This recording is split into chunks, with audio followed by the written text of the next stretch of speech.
Good evening, I'm Shane Jones. Leading the news at 7. Government is serious about bringing a greater level of fiscal prudence to the management of Barbados affairs. The suggestion from Leader of Government Business in the Senate, Senator Dr. Jerome Walcott. He was leading off debate on the first reading of the Central Bank of Barbados Amendment Bill 2018. Dr. Walcott noted the amendment will limit the amount any government can borrow from the central bank. Bank may in any financial year purchase or otherwise acquire on a primary issue notes, bills, securities, and other evidences of indebtedness issued or guaranteed by the government, its institutions, agencies, and statutory boards up to a nominal value of 10% of the estimated expenditure of government in that financial year. And it, as I said, I repeat, it is based on the estimated expenditure. And this comes about in terms of when we do the appropriation bill in March, where it is an estimate of the expenditure for the year, and that is 10% of that. And then it goes on to say, or such other percentage as the House of Assembly may from time to time by resolution approve. However, Opposition Senator Caswell Franklin believes the amendment does not go far enough to restrict the government from increasing the limit set for borrowing from the central bank. If you really wanted to restrict yourself and say you can't do this thing unless we get a two-thirds majority of the House and the Senate, then I will be here cheering you on. But you know, you can pass this thing anytime you want. You can raise the limit at any time, willy-nilly. Just call a session and move that standing order 54 be amended, suspended for the rest of the sitting, and then overnight. Government Senator and Minister of Innovation, Science and Smart Technology, Kay McConney, fully supports the proposed changes, which include writing off a $300 million overdraft held by the central bank. Noting Barbados is one of the most highly indebted countries in the world, she hit back at a suggestion by Opposition Senator Franklin that the amendments were simply about optics. My honorable colleague on the other side said it is only optics. But this government would maintain that there is a difference between optics and predictability, giving predictability to those who would choose to invest in this country, local as well as international. It is more than optics. It is about confidence. It is about giving people the confidence, the people of this country whose monies we control and manage and at whose pleasure we serve as a government. It is about giving them the confidence that we will behave in their interest. Government Senator Rodden Adams says it's difficult to talk about this kind of fiscal responsibility legislation without thinking about Barbados pegged to the US dollar. He made it clear that he did not believe devaluation was a viable option. This, he says, despite acknowledging it, would result in a drop in the nominal price of local goods, thereby making it cheaper for visitors to travel here. Well, in theory, in a larger country than Barbados with a diversified economy, that's quite true. Although it doesn't always work out. But here, where our primary export industry is tourism, it's not the case. We could lower our prices, and let's say an incremental number of 10,000, 20,000 people want to come here. You know, our hotel occupancy rates are already quite good. Where are these people going to stay? You know, this is a structural constraint to a devaluation. You just cannot cope with the additional volume that would come in that you hope will counterpoint the cost of a devaluation. And the cost of devaluation is quite significant. We import so much. When we devalue, all those things become more expensive. Senator Adams also pointed out devaluing the dollar would negatively impact the wages of those working in the tourism sector. If we devalue, we're effectively saying, not only do I want all wage earners to take a real terms pay cut because the cost to them of buying things now from abroad has gone up, we're also saying if we want the benefit to be persistent, those wage earners cannot join in the fruit of the, if you like, the benefit of the devaluation. Because if they do and their wages rise, well, you're effectively back where you started in competitive terms. Well, that's not the kind of Barbados I would like to see.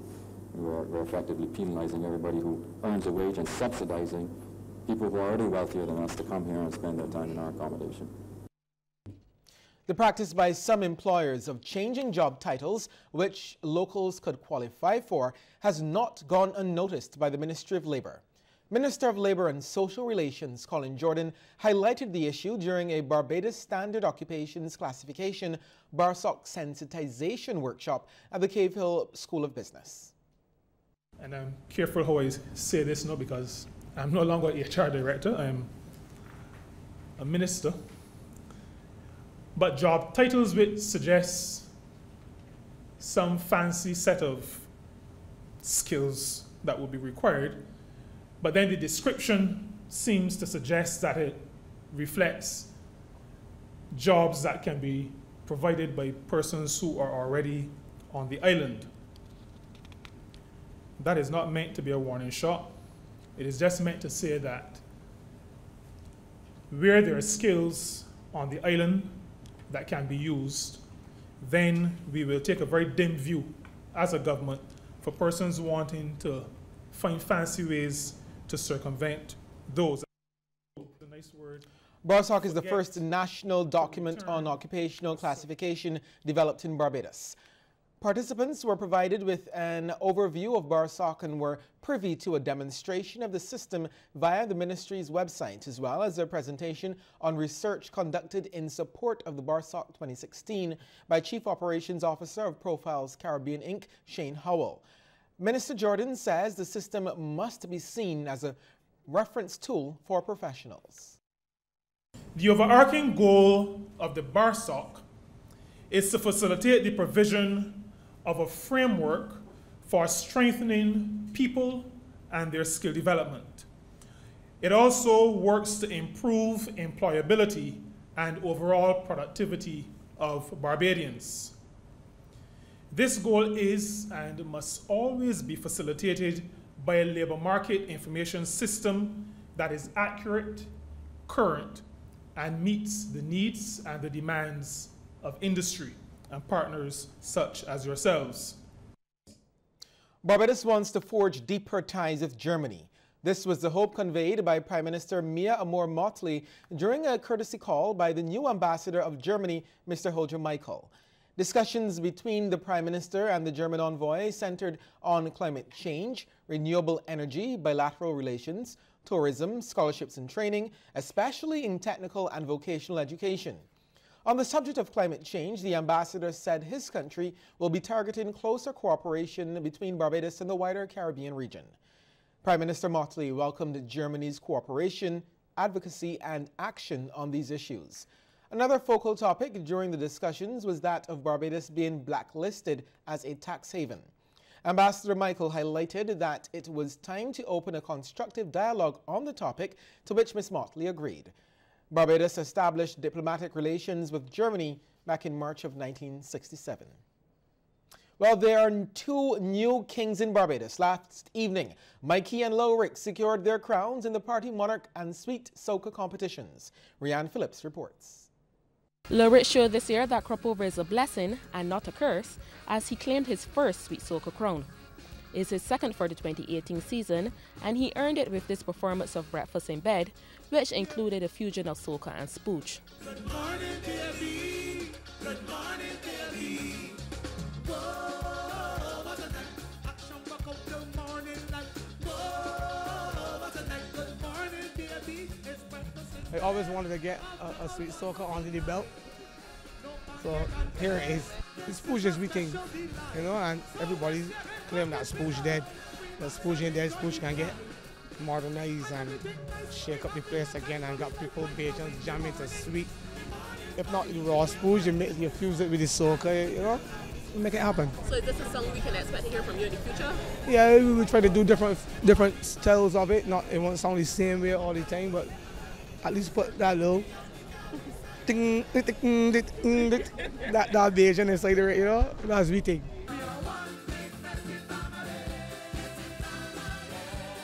Mikey came second, Biggie Irie third, and Bobo, who paid tribute to the late Romeo, fourth.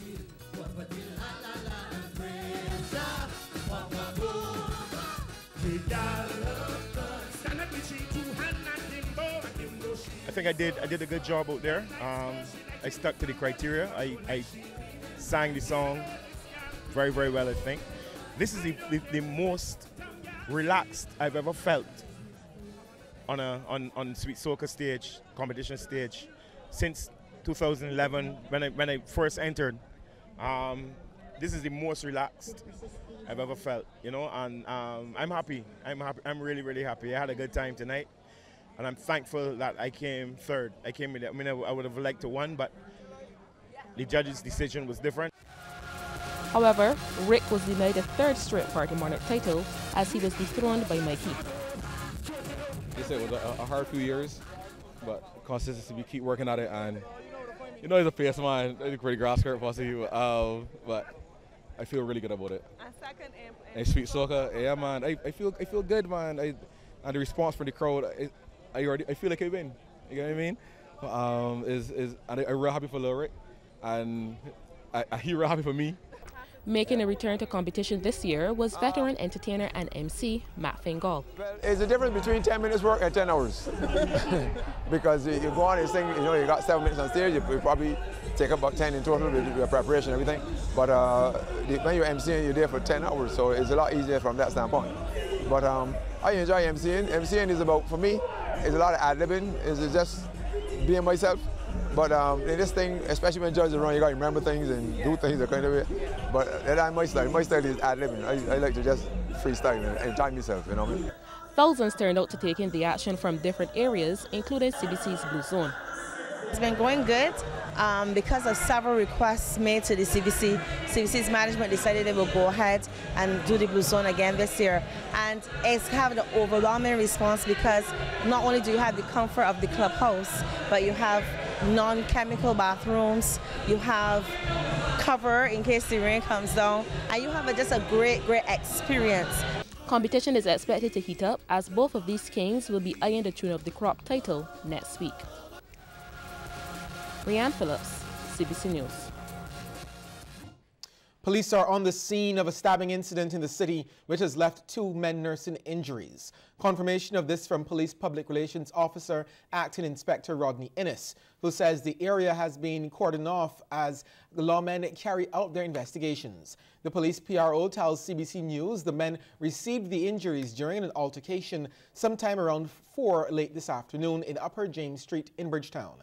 Inspector Innes says lawmen are trying to ascertain whether it was just the 2 men involved, as there are reports of others also being implicated. Up until news time, the severity of the injuries sustained by the men were unknown. There's been another fatal accident in Barbados. Police say 25-year-old Shane Knight of Bel Air No. 2, Market Hill, St. George, died today in the accident and emergency department of the Queen Elizabeth Hospital, where he was being treated for his injuries. Knight was taken there after the motorcycle he was riding was involved in a collision with a van along Castle Grant Road, St. Joseph, around 10 minutes past 11 this morning. 28-year-old Andre Brathwaite of Clapham Road, Wildy St. Michael, was driving the van, which was extensively damaged. Representatives of the Anglican Church are meeting at this hour in another effort to select a bishop. This will be the 10th round of voting to pick a leader to replace Bishop John Holder, who officially retired in February. Lisa Broom reports. The Anglican Church's elective synod started its meeting just over an hour ago at the Christchurch Parish Centre in yet another effort to elect a bishop to lead them. Again, they're choosing from Dean of St. Michael's Cathedral, Dr. Jeffrey Gibson, and Rector of St. George Parish Church and Rural Dean of St. John, Reverend John Rogers. Well, they're the last 2 standing from the pool of 4 prospects who threw their names in the ring when voting first started in April. Since that first round, Reverend John Rogers has consistently gained the 2/3 majority he needs in the House of Laity or among the lay people, but failed to achieve that number in the House of Clergy as is required by the Church's laws. On the other hand, Dean Gibson has consistently received the support of the clergy over the laity. Diocesan Administrator Canon Wayne Isaacs told CBC News today it is difficult to say whether the synod is any closer to making a decision. However, he notes that they have until the end of August to vote before it's taken out of their hands and given to an overseas-based House of Bishops, which will then appoint a bishop to govern the church's affairs. When asked whether there was any indication that either side was willing to yield, Canon Isaacs said they have to wait to see how the Spirit moves among the Synod's members. Canon Isaacs says he's praying that the Synod comes to a conclusion, but he's prepared to wait to see tonight's outcome. Lisa Broom, CBC News. Efforts will be made to encourage greater public investments in the Cropover Festival in the future. Culture Minister John King says this concept, which could take the form of a crowdfunding account, will be analyzed in Cropover planning meetings. In the near future, we're probably going to be setting up our own little crowdfunding sort of thing, so that general public, yourself, ma'am, if you want to, if it's $5, if it's $10, if whatever it is that you want to put in to make Cropover a success, do that. And I want to encourage people again and again and again, support Cropover in any possible way that you can. So that means going out, buying your tickets and coming to the events. And once you can do that, then we can find the monies, we can find the prices, we can find all the other things that sometimes the NCF is going to have to buy. The Culture Minister is confident government's planned community intervention programs will reduce violence during the season. Places with our young people who are having the difficulties, let's use the arts, let's use culture, let's use all those things to help solve those problems, to show them that there's a different way to settling differences. There's a different way to deal with disagreements. And so once we do that, using the Ministry of Culture, Community Development, the Ministry of Youth, we're going to make a big difference. I strongly believe that next year, even though we're going to put the measures in place, I don't think it's going to be necessary. I think with the work that we're going to be doing between now and next Cropover, that those things are going to be a thing of the past. Politicians and priests are both in the business of uplifting people. That was part of the message from MP for Christchurch South Ralph Thorne during a Thanksgiving service at the St. Christopher Nazarene Church yesterday. The Queen's Counsel made the point while noting that he was looking forward to working with the church to improve the lives of his constituents and Barbadians in general. That is the proper and pure business of a politician, to uplift people and to uplift the lives of people, and to try to ensure that everyone in this society has an equal opportunity to progress through life. And in that regard and to that extent, we don't see our mission as being in conflict with the mission of the church, except that we acknowledge that the church's mission is far higher, is far more important, that the church is also in the business of uplifting people, but uplifting people in terms of souls. The quiet reverence of St. Martin's Anglican Church was shattered by an act of arson which occurred sometime between 11:30 a.m. and 12 midday yesterday at the place of worship in St. Philip. Police are searching for an unknown culprit or culprits who set fire to the altar, 2 kneeling stools, and a prayer book belonging to the church. These items were extensively burnt, but there was no damage to any other property. 2 fire tenders with 7 personnel responded to the scene and extinguished the flames. When CBC's cameras visited the church this morning, a cleanup had already been carried out. Church official Ronald Gooding says the congregation is rallying around each other. This is a small congregation, but we are very resilient, and they rallied around. They came out this morning, as you can see. Everything is cleaned up, and already we are getting support from other churches. We have been able to source an altar for meetings next week. Okay, so church service and everything will resume as normal? Yes, of course. We refuse to be cowed by this. Services being provided to residents throughout the country are expected to be boosted by regional authorities. This is the expected result of the country's inaugural Local Government Organs Conference. Kristen McLaughlin reports. This conference allowed for a platform for the cordial, coordinated, and collaborated development of quality leadership envisioned by the Constitution that nurtures the widest involvement in the development of communities. Here is Regional Chairperson of Region 4's RDC, Genevieve Allen. It will afford an opportunity for local government leaders and partners to identify and recommend solutions to the challenges faced in responding to the constitutional mandate to serve their jurisdictions. She says it also offered a mechanism for central government and local democratic organs to activate the symbolic relationship necessary for the management and development of the state. The era of democracy, of local exemplary leadership in management and development of Guyana should take its focus, bringing to it the center of national consciousness is akin to awakening a sleeping giant and releasing a transformative agent for participatory community and national management and development. Participants in this year's Local Government Organs Conference were drawn from all 10 administrative regions. Among them were political representatives and administrative representatives. Over in Jamaica, Minister in the Ministry of Agriculture, J.C. Hutchinson, is encouraging farmers to get their crops certified in order to qualify for export. Noting that the agricultural sector grew by 14% in the quarter ending in June, Hutchinson emphasized that as the sector increases production, it is important that Jamaica is internationally competitive. He says this means that farmers who are going into the export market must ensure that all their crops are certified. We'll take a peek into the world of sports next, but before we get there, here's a tip from Cooperators General Insurance. This tip of the day is brought to you by Cooperators General Insurance Company Limited. Insurance the way you want it to be. Before the arrival of a hurricane, glass windows and doors should be taped or covered with sheets of paper to prevent the glass from shattering. Cooperators General Insurance, helping you to be prepared this hurricane season.